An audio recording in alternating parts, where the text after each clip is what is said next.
कैसे हैं आप सभी। आई होप कि बहुत ही अच्छे होंगे और अच्छे से स्टडी कर रहे होंगे। तो आज के इस वीडियो में हम क्लास 8 का मैथ का अध्याय 1 परिमेय संख्या के बारे में समझेंगे। तो चलिए समझते हैं। देखिए भैया, यहाँ पे लिखा है परिमेय संख्या। तो परिमेय संख्या से पहले हम प्राकृत संख्या, पूर्ण संख्या, पूर्णांक संख्या के बारे में समझेंगे। उसके बाद हम परिमेय संख्या को समझने का प्रयास करेंगे। तो यहाँ पे दिया है प्राकृत संख्या। भैया प्राकृत संख्या किसे कहते हैं? तो वैसी संख्या जो 1 से शुरू होती है उसे हम प्राकृत संख्या कहते हैं। ठीक, समझ गए? वैसी संख्या जो 1 से शुरू होती है उसे प्राकृत संख्या कहते हैं। जैसे हो गया 1, 2, 3, 4, 5, 6 डॉट डॉट इत्यादि, ये अनंत तक जाती है। ठीक भैया, समझ गए? चलिए उसके बाद हम समझेंगे पूर्ण संख्या। देखिए भैया, प्राकृत संख्या के परिवार में शून्य मतलब जीरो को शामिल करने पर बनी संख्या को पूर्ण संख्या कहते हैं। देखिए भैया, अभी हम सीखें कि प्राकृत संख्या कहाँ शुरू होती है, तो 1 से शुरू होती है। उसके आगे अगर हम जीरो लगा दें तो ये सभी संख्या क्या हो जाएंगे भैया, तो पूर्ण संख्या हो जाएंगे, जो कि यहाँ पे देख सकते हैं। उसी प्रकार डिफिनेशन में लिखा गया है कि प्राकृत संख्या के परिवार में शून्य मतलब जीरो को शामिल करने पर बनी संख्या को पूर्ण संख्या कहते हैं। जैसे 0, 1, 2, 3, 4, 5, 6 डॉट डॉट इत्यादि, ये भी क्या होती है भैया, अनंत तक जाती है। उसके बाद हम लोग पढ़ेंगे पूर्णांक संख्या। पूर्णांक संख्या किसे कहते हैं? पूर्ण संख्या के परिवार में ऋणात्मक संख्या को शामिल करने पर बनी संख्या को पूर्णांक संख्या कहते हैं। कहने का मतलब देखिए भैया, ये मेरा पूर्ण संख्या है, उसके आगे नेगेटिव संख्या, कहने का मतलब ऋणात्मक संख्या, माइनस वाला संख्या को शामिल करने पर बनी संख्या को क्या बोलेंगे भैया, पूर्णांक संख्या। जैसे कि मान लीजिए भैया, यहाँ से देखिए 0, 1, 2, 3, 4 डॉट डॉट है, उसके आगे क्या लगा है, तो भैया ऋणात्मक संख्या -1, -2, -3, -4, -5, -6, ये भी इधर डॉट डॉट जाएगा और ये भी इधर डॉट डॉट जाएगा। और ये जो संख्या आप देख रहे हैं इसी को हम लोग बोलते हैं क्या भैया, पूर्णांक संख्या। आई होप कि यह समझ गए। चलिए अगला देखते हैं। आगे लिखा है कि धनात्मक संख्या क्या होता है। तो कहने का मतलब भैया, जो प्लस में जो संख्या होती है वो हमको बोलते हैं उसको धनात्मक संख्या। जैसे कि प्लस का 1, प्लस का 2, प्लस का 3, प्लस का 4, प्लस का 5, प्लस का 20, प्लस का 100, है ना। ये सभी संख्या क्या होती है भैया, हम लोग को धनात्मक होती है। तो प्लस वाला संख्या कौन होगा भैया? जैसे कि हम लोग 4 लिखते हैं तो उसके आगे कोई चिन्ह नहीं होता है ना होता है, तो इसके आगे क्या छुपा रहता है, प्लस छुपा रहता है। तो इसको क्या बोलेंगे भैया हम, धनात्मक संख्या, है ना। चलिए उसके बाद हम पढ़ेंगे ऋणात्मक संख्या। ऋणात्मक संख्या क्या होती है, जो भैया माइनस में होती है उसे क्या बोलेंगे हम, ऋणात्मक संख्या। जैसे -1 हो जाएगा, -2 हो जाएगा, -3 हो जाएगा, -4 हो जाएगा, -5 हो जाएगा। जो माइनस में होगा उसे क्या बोलेंगे भैया, ऋणात्मक संख्या हम लोग बोलेंगे। आई होप कि यह समझ गए। तो चलिए अब अगले को समझते हैं। अगला है परिमेय संख्या। परिमेय संख्या क्या होता है भैया? तो वैसी संख्या जो P/Q के रूप में लिखा जा सकता है उसे हम क्या बोलते हैं, परिमेय संख्या। जहाँ पे क्या होना चाहिए, Q के बराबर 0 नहीं होना चाहिए।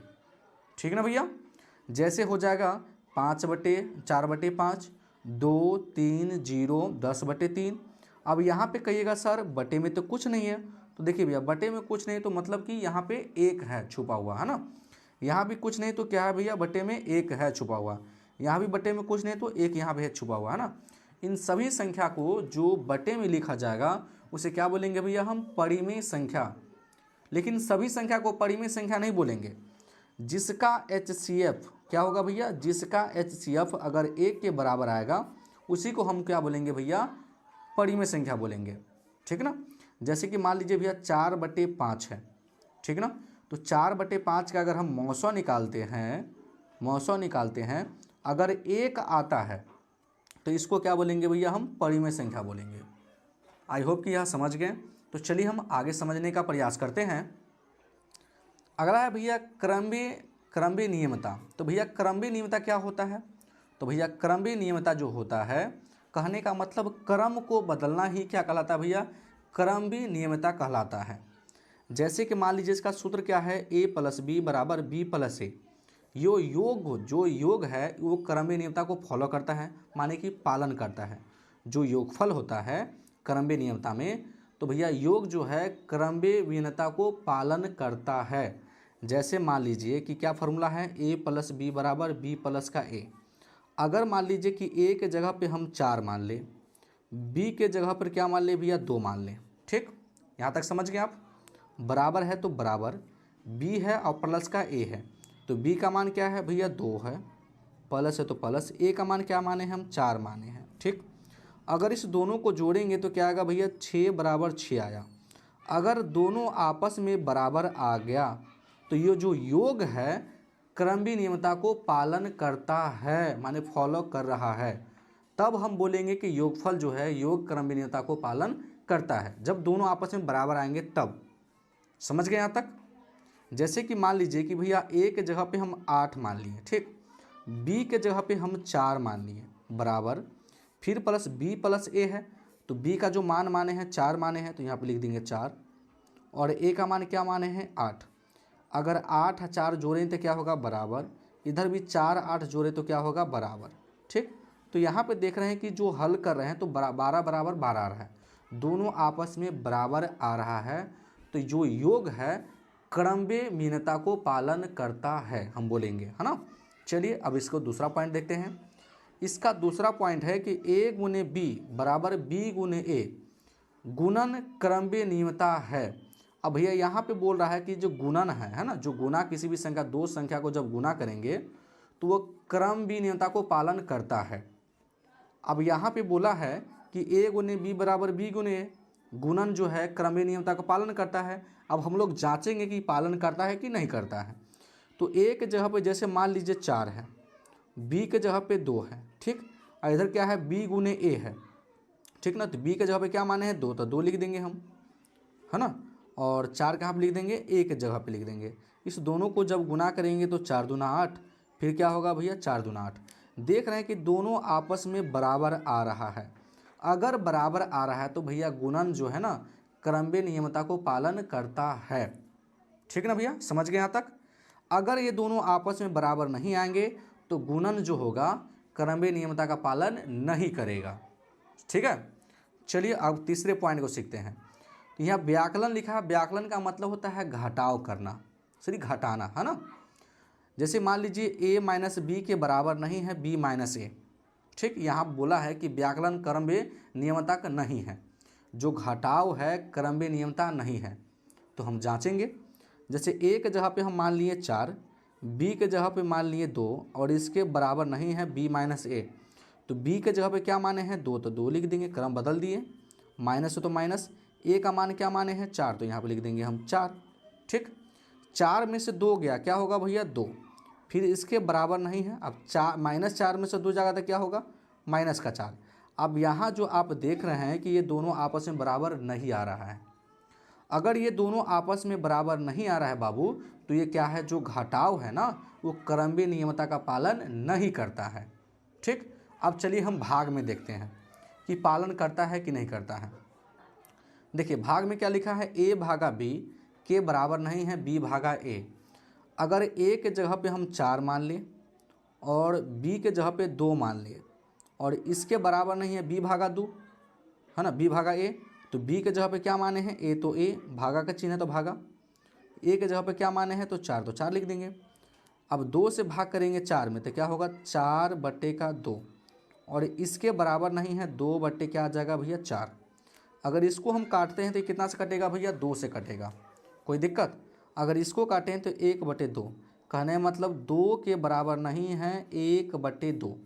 अब देखिए ये दोनों आपस में बराबर है, नहीं है बराबर, तो भाग जो है क्रमबेह नियमता को पालन नहीं करता है। तो पालन कौन कौन करता है, तो एक आपका गुना करता है, ठीक, और एक आपका योग करता है ना, क्रमबेह नियमता का पालन, ठीक, आपको ये याद रखना है। चलिए हम आगे पढ़ते हैं।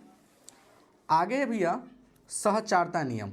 सहचारता नियम का फॉर्मूला क्या होता है, a plus B plus C, a plus B plus C बराबर a plus B plus C, ये इसका फॉर्मूला है योग का।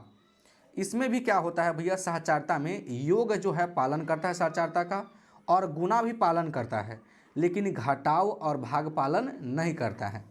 जैसे कि मान लीजिए यहाँ पे a के जगह पे हम 4 मान लिए, बी के जगह पे 2 मान लिए, कोष्ट है तो कोष्ट, सी के जगह पे हम क्या मान लेते हैं भैया, 1 मान लेते हैं। ठीक, अपना मन से मान लेना है।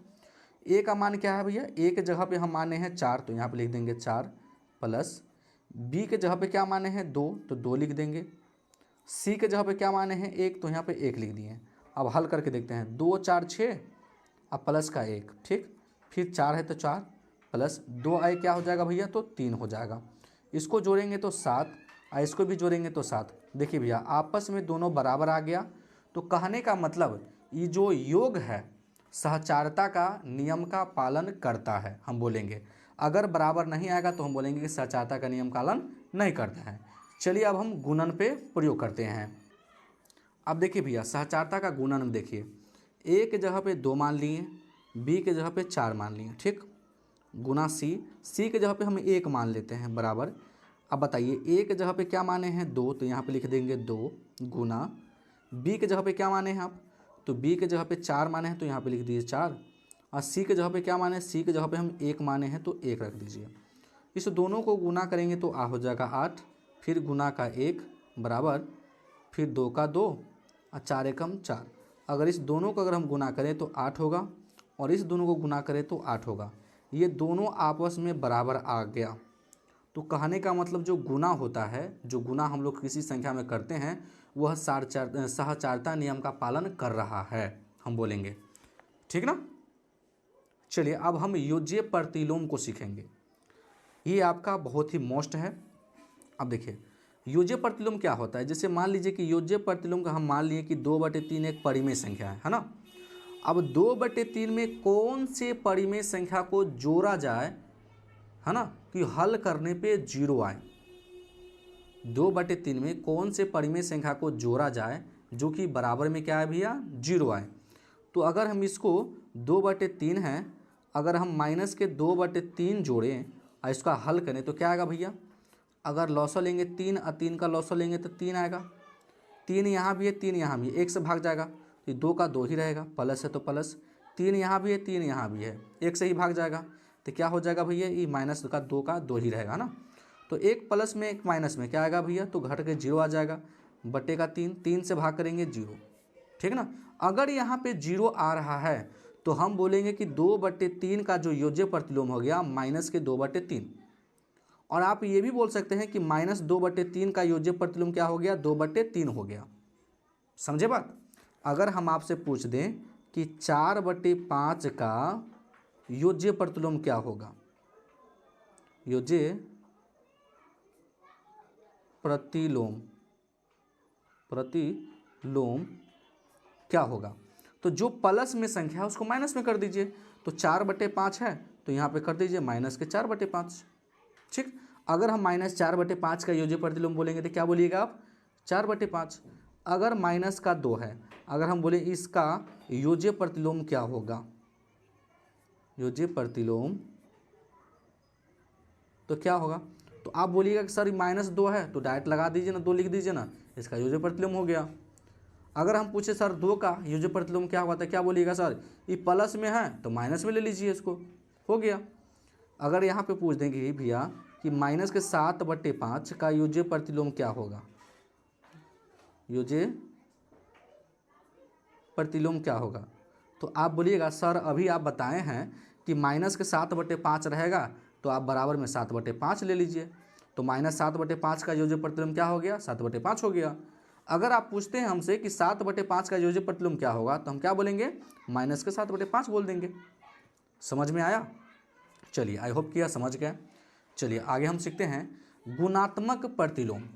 तो भैया गुणात्मक प्रतिलोम क्या होता है, तो गुणात्मक प्रतिलोम क्या होता है, कोई भी एक परिमेय संख्या, जैसे मान लीजिए कि परिमेय संख्या 2/3 है, 2/3 में कौन से संख्या से गुना किया जाए कि 1 के बराबर हो। 2/3 में कौन से संख्या से गुना किया जाए कि 1 के बराबर हो। तो आप बोलिएगा सर इसमें 3/2 से अगर हम गुना कर देते हैं तो 1 के बराबर हो जाएगा। कैसे, अगर हम 3 से 3 में कटाएंगे तो 1 से कटेगा, 2 से 2 में कटाएंगे तो 1 से कटेगा, बराबर क्या बचेगा, 1 बचेगा, 1 के बराबर हो गया ना। तो आप बोलिएगा सर 2/3 का गुणात्मक प्रतिलोम क्या हो गया, 3/2 हो गया। समझे बात। जैसे मान लीजिए कि 4/5 है, 4/5 का गुणात्मक प्रतिलोम क्या होगा? तो कहिएगा सर इसको क्या कीजिए 5/4 कर दीजिए, और इस दोनों को अगर हम कटाते हैं तो किसके बराबर आएगा? 1 के बराबर आएगा। कैसे? तो 4 से 4 कट गया, 5 से 5 बच गया, कट गया, क्या बचेगा? सिर्फ 1 बचेगा। तो हम कह सकते हैं कि 4/5 का गुणात्मक प्रतिलोम 5/4 होगा। 2/3 का गुणात्मक प्रतिलोम क्या होगा? 3/2 होगा। जैसे कि मान लीजिए कि अगर यहाँ पे 3/2 है, इतना का